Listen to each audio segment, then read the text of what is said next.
going on, guys? Welcome back to another video. This is a video I wasn't really planning on making since I never really wanted to do this to the car. And basically what it is we're doing gauges. We're doing AEM gauges, boost and AFR. It's something I didn't really want to do, but it looked cool in the end. And we also got the SMY Gauge Cluster for it. That's it. There's lots of installs already out there for it, but that is it. Pretty neat. Looks pretty OEM. I think it's pretty sleek looking. It's okay. The back end doesn't look great, but you don't really see it anyways. Once it's in the car, it'll look pretty cool. However, one of the things to point out is I don't have the gauges yet. I'm waiting on UPS. I was going to get it from a local guy, but I ended up just getting it online, and now I'm waiting for UPS. So in the meantime, I guess what we'll do is start tearing the car apart. So pretty much the top mount has to come off so we can get in there. I have to remove my original wideband because we no longer can use that. Great. The reason for that is because the original control I had would communicate with the access port through your rear O2 sensor wiring, and now we need our rear O2 back in the car, which I also don't have. I have to get one of those. Sick. I actually have one, but I have it packed away because we're moving and I didn't think I needed it. Great. Yeah, and so the one we're getting, it's pretty much just a wideband that goes to a gauge. We also got a boost gauge, so that's cool.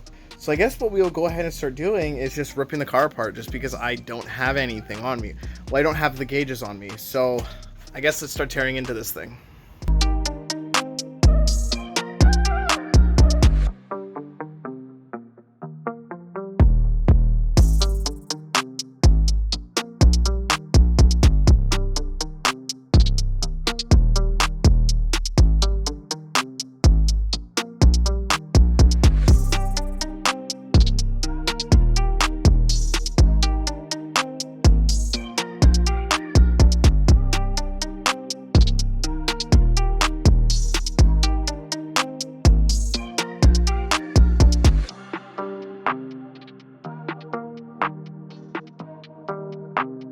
Alright guys, this is pretty well as far as we can get. Something I do want to point out is you saw me removing some wiring. That is because we already did have a wideband sensor. As you can see, it's right there in my downpipe, and the connector for it is right here. The controller used to be here, and then I had all the wiring back here, and I had it basically a plug-and-play system that would go into your rear O2 sensor, which is right there. Since we need the rear O2, I removed all that, put it back, and I still need to get my rear O2 sensor, go underneath the car, and plug that down into the downpipe underneath the car. I'm gonna have to do that another day, can't do it today. The only other thing we could do in the engine bay is remove the air oil separator and punch a hole through the grommet, which is right there. I'm gonna do that once we get the gauges, just because I don't really wanna have the AOS just kind of hanging off for its dear life. So it's gonna stay like that for now. We also took out the cluster trim, which is really easy. It's just a couple of Phillips. The screws are just right there and there. There's two little black holes. I don't know if you can see them. Pops out, really not that bad. This is basically everything we removed. This is our original AEM wideband controller. I'm really annoyed we can't use this because, in my opinion, it was the best setup. It was plug and play. Well, I made it plug and play. I basically added this rear O2 sensor connector. I got it from a scrapyard and made it work. And then this we just tied away because we didn't need it, but I'm assuming this would have went to your gauges up front. And then I just added the ground. There's a video on how I did this. You guys can go see it if you like, but unfortunately you can no longer use this method to tune with the access port since you're deleting your rear O2 sensor. It's really frustrating, but it is what it is. Also took off the top mount intercooler. I can't stand those. They are the worst things ever. I also have to replace this coupler. As you can see, it's pretty chewed up. I got another replacement OEM one. Shout out to the guys at Subi Sanctuary. They hooked me up with this. They also got me one of those Y fittings that we damaged for the AOS. Real shout out to them. They hooked me up big time. I'm going to be throwing this back in when we do put this back on. I can't stand the top mounts. I would love to go front mount, but just right now, I can't do it. Eventually we will, and get rid of this stupid design. And then this is our cluster trim. Nothing special about it. Came out, it's really simple. It's just the two screws. This is the aftermarket one right next to it. Obviously, for the most part, you can't really tell a difference other than the holes. The plastic is a little more darker on this. This is more of like a matte gray. This is more of like a matte black. Overall, it looks pretty clean. Can't really complain too much about it. I did test fit it, and I didn't really notice any fitment issues. It fits pretty close to OEM. I don't know why people were complaining about it, but everyone seems to point at this corner. I don't know why. When I put it on, it fit fine. Honestly, it's pretty much the exact same thing. You just got 2 holes. I'll provide links to everything that's in this video. The only thing I could do now is wait. I don't have the gauges yet. I don't know when they're gonna come in. In the meantime, I'm thinking about fixing these fins. So I guess we'll throw you guys on a time lapse. Give you guys some satisfying video clip. I don't know, but let's see if I can fix these fins.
Just finished this up. It looks pretty close to new.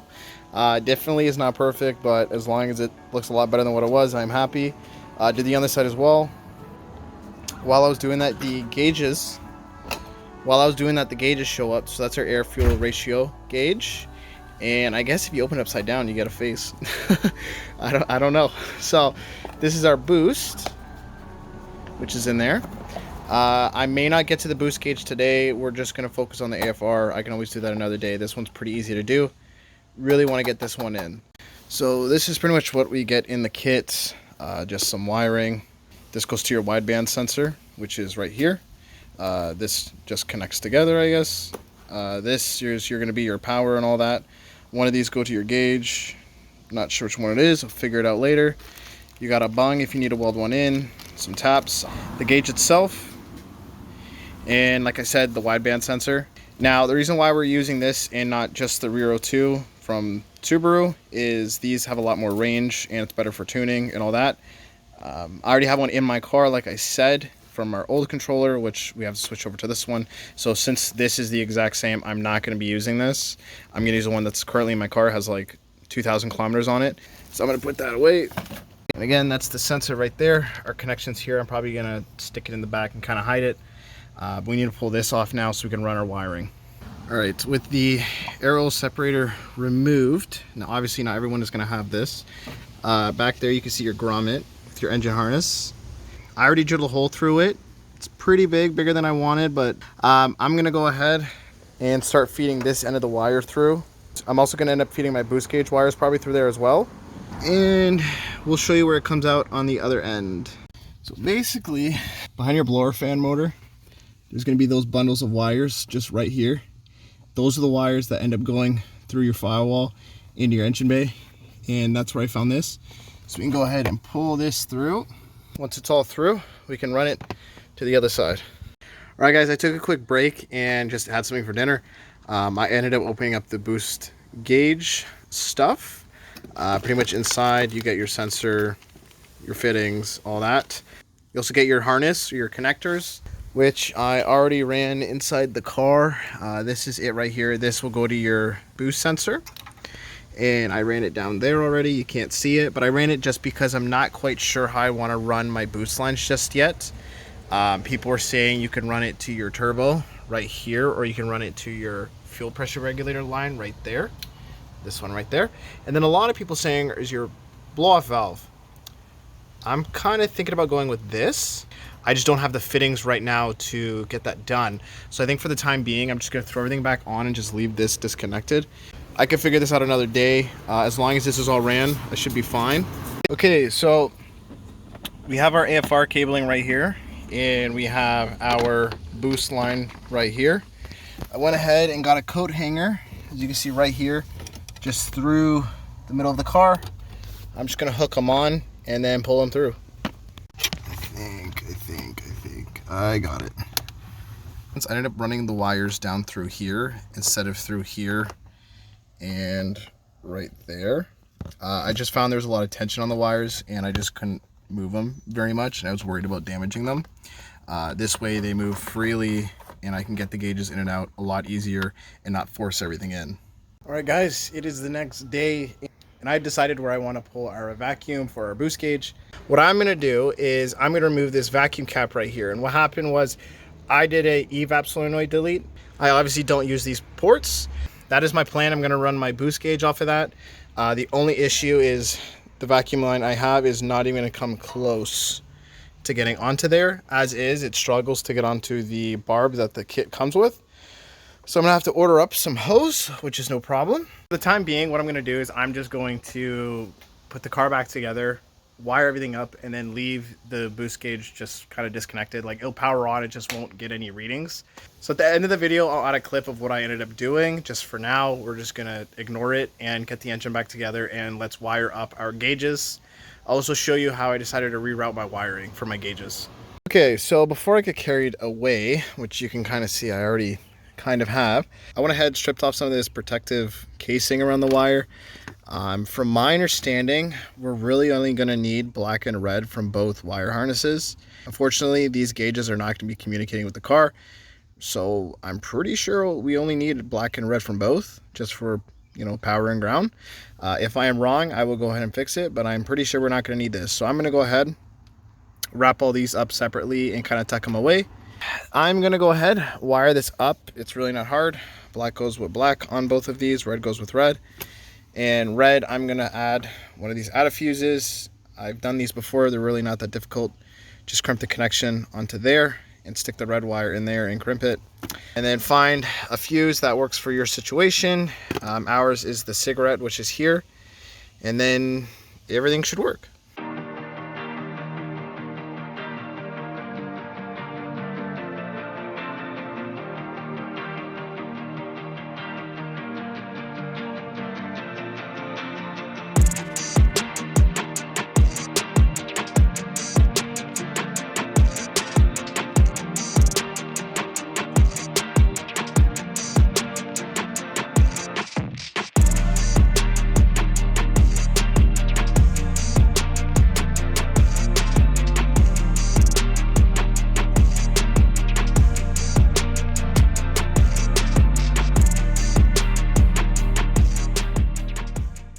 All right guys, so for the most part, we're pretty much done. These are the two ground wires from our gauges, so it's just grounded off on this bolt.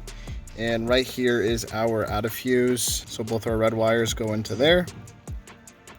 I'll tidy this up a little bit better, but when we turn the car on, it works. Now our AFR gauge will work. This will not, because our sensor is not in. I will come back and show you what I'm going to do for that. I'm going to go ahead, tidy up these cables just so they don't dangle and hit my feet. Throw this back in, and I guess I will be back when I have a solution to get boost for this thing. This is a finished look. Overall, I have to say it is pretty clean. I'm happy about how clean it is overall. That's kind of like the point of view. Everything's cleaned up and tucked away. I have the car jacked up right now, and the reason for that is I got my cheap O2 sensor, and I actually got one of these O2 sensor sockets finally. I've never had one, so it's nice to actually have one now. I got this for like 30 bucks off of Amazon. I have a feeling it's gonna be too short. I do still have the OEM rear O2 sensor. It's just packed away in storage because, again, I'm moving. I'm gonna throw this in quick, be right back. Hopefully it works. It wasn't long enough. I had a feeling it wasn't. It's meant, I think, for like a Forester or something, so I had a feeling this might happen. I just went ahead, cut the end off, extended it, and then just crimped everything together with like those crimps over there. I've done soldering in the past, and I've had O2 sensors fail over time, and I think it's from soldering. It just doesn't do well. Obviously, this is not a permanent thing. This is just to be in the car so I can get the car tuned, and as soon as I have access to my OEM one, the OEM one's going back in. Trust me, this is not staying in the car forever. I do not like it. I don't recommend it. This is just to get me through. All right, guys, the O2 sensor's in. I got the intercooler back in. Looks pretty close to brand new, if you ask me. Well, not brand new, obviously. It has some wear, but I mean, overall looks a lot better than what it was. I also replaced this coupler. So you can see this one was on the way out. It was just splitting apart right there. I was really worried about boost leaks coming out of this, so I'm happy this is no longer in the car. This can go in the bin.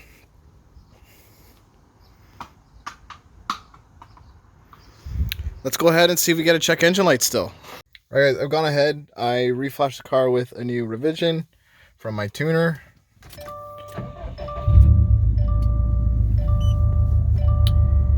And if you notice, there's still a check engine light. I'm getting this code right here, P04AC. Now, I'm pretty sure the rear O2 sensor is now working. That is not my concern. It's pretty hacked up, but I think it's working. I also checked on ROM Radar, and I did see the voltage changing over time. So I don't think that's the issue. I think it's an evap solenoid thing. And I deleted mine. And maybe he forgot to remove the code that would appear or whatever. My fear now is he's going to tell me I need to put it back. We might be switching to EcuTech. We might. So far, I'm not as happy as I thought I would be with open source. We'll see. I at least just want to get the car finished and running with the open source tune. And if later on down the road, I am just not happy with the open source, like for example, I don't like how my AFR gauge does not communicate, or my wideband does not communicate with the car. What's the point of having it? What's the point of having it if it's just for a gauge? In my opinion, it's kind of useless. It's cool, I guess, but it's not really serving the purpose I feel like it should be. So the thing that I removed, I probably will hold on to and keep for a rainy day if we ever do go EcuTech. We will see. Overall, gauges work. The boost gauge, I have no idea because it's not hooked up. But as soon as I hook it up, I will show you guys. I'll put it in the end of the video. But yeah, I guess I will continue on with how I hooked up the boost gauge. Okay, basically to finish this up and wire up your boost sensor, well, this is first of all basically a sensor. This is one of the barb adapters that comes with a kit, and then you got a T, and then this is your vacuum line. Now the vacuum line they supply, yeah, how are you? Basically, you got to violate the vacuum line. You got to shove it in there. I'm not doing that. I'm going to do something else. Basically, this is a 3mm inner diameter hose. I ordered a 6mm inner diameter hose, so that should make it a lot easier. And in this kit, it comes with just a zip tie. And this is your T. Now, our T we're not going to be able to use since we're using a different hose, so that can go away. So something we can do is we can go ahead and install our fitting on our sensor. But something I did notice is there's a bunch of gunk in these threads. So I'm going to try to clean that out real quick. And you're going to want to put some type of thread lock on this so you don't get any leaks. So I'm not going to lie, I was a little worried about this thing leaking. It just went in so easily and it had me worried. So I threw on one of these hose clamps and it seems to be doing the trick.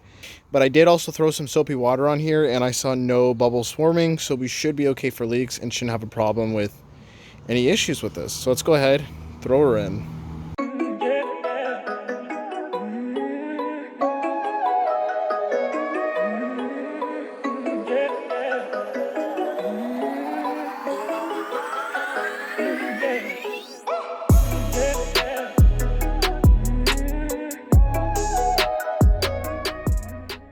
And that's the finished product. You can't really see much, but I just kind of hid the sensor there. I'm not the happiest with this placement, so I might move this. Again, I'm not the happiest. I'm probably gonna move it, but pretty much I just ran the line down under the intake and up to there. I left a bunch of slack down there just because I don't know if later on I'm gonna have to tee in this or if I'm gonna move that location. I'm probably gonna move it a little bit. Again, I'm not the happiest with that, but if we go and test this, it should work.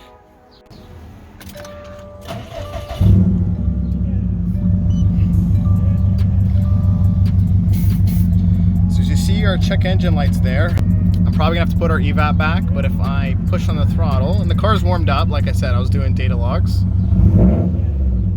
So yeah, the car's not letting me go to boost, but later on, I'll show you that boost works. I think I figured out how to make this boost gauge stick. You might also be able to hear it on my voice. I am a little bit sick right now, but I think I figured out a way to make this stay. And one of the issues is the SMY kit comes with this rubber band, but the thickness of the band is too much for the back end of the gauge. So when you go to put it on, it kind of just ends up falling off over and over again. I'm gonna try thinning out this rubber band, like cutting all the way around it, throwing it on and see if that helps. And I might even throw 2 of these on there, just because one does not hold it very well at all. So let me just go ahead and do that, and we'll see if it fits. So that is it with the one rubber band, and this is the other half that I cut down the middle. I tried taking this thin rubber band that comes with the gauges and wrapping it around, and it is just a little too thick for the gauge, but like this, it's snug. It'll come out, but it's snug. So we'll see how well that holds. If it doesn't hold well, I might try to find something thin again, like a little thinner than this. Like if this rubber band was like half the size, we'd be okay. Air fuel gauge, which is actually on the right side, I used the 2 rubber bands that come with the gauges, just stacked on top of each other, and they're a pretty snug fit. And then on this side, I ended up just using the 1 rubber band, and it's a little, you know, cuts aren't great, but it actually holds it pretty well. So we'll see how this works over time. If it works and they don't come out, I'll leave it. Otherwise, I will go ahead and put a dab of silicone or something just to help hold them in. I'll throw them in, see how they look. We should be done.